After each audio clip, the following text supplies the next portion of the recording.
Prophet ﷺ used to eat using 3 fingers. Yet this is the appropriate way of eating when a person is using his hand. Nevertheless, there is nothing wrong in not following this sunnah by eating in 5 fingers or by using the whole hand, simply because the sunnah is divided into 2 types. Sunnah that people are rewarded for, and sunnah that it is part of the human nature of the Prophet ﷺ, or of his modesty, or of the traditions at his time. For example, when someone talks about growing the beard, we say it is sunnah. What do we mean when we say it's a sunnah for men to grow their beard?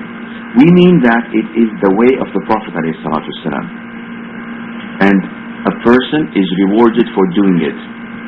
However, when we would like to give a ruling on it and classify it whether it is part of the 5 rulings in Islam, and we have 5 rulings in Islam. We have mandatory, and in the far opposite we have forbidden. So these are 2. And then when we come to the center, we have recommended, which is mustahab, preferred, voluntary things, and on the opposite side we have makruh, and in the middle we have permissible. These are the 5 rulings that can be given to any part of the religion as a ruling. So when someone tells me, what is the ruling on wearing my shoes beginning with the right foot first, I say this is a sunnah. And if by saying sunnah I mean that it is the way of the Prophet ﷺ, then this is correct. What is the ruling on performing Hajj once in a lifetime? I say that this is a sunnah, meaning that the Prophet had done that ﷺ. But when I am referring to the ruling whether it is forbidden, mandatory, recommended, not recommended, permissible, then the rules differ.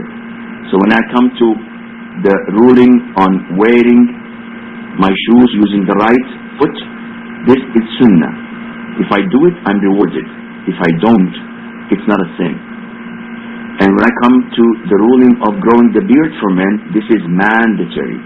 If I do it, I'm rewarded. If I don't, if I shave it, then I am sinful.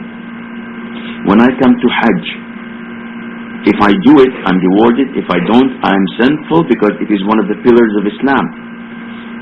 Going back to eating with the 3 fingers, to my knowledge, this is the doing of the Prophet ﷺ.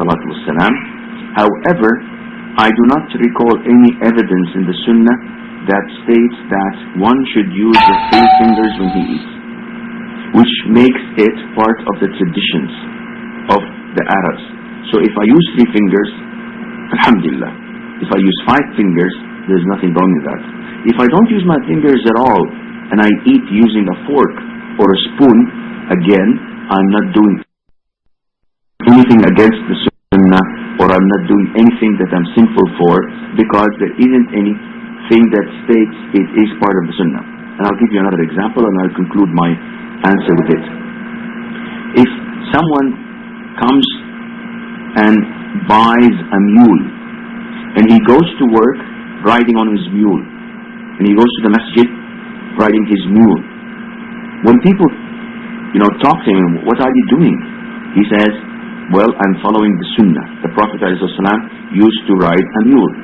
We tell him that you're not rewarded for riding a mule, because this Sunnah is not part of the religion. It is the way of the Prophet ﷺ, but it is the way of the Prophet ﷺ in things that are not rewarded for. It is like wearing a certain type of clothes. If a person wears the same type of clothes that the Prophet used to wear ﷺ, we would not say that he's rewarded for it, because the Prophet ﷺ never recommended us to wear the clothes he was wearing, and Allah Azza wa Jal knows best.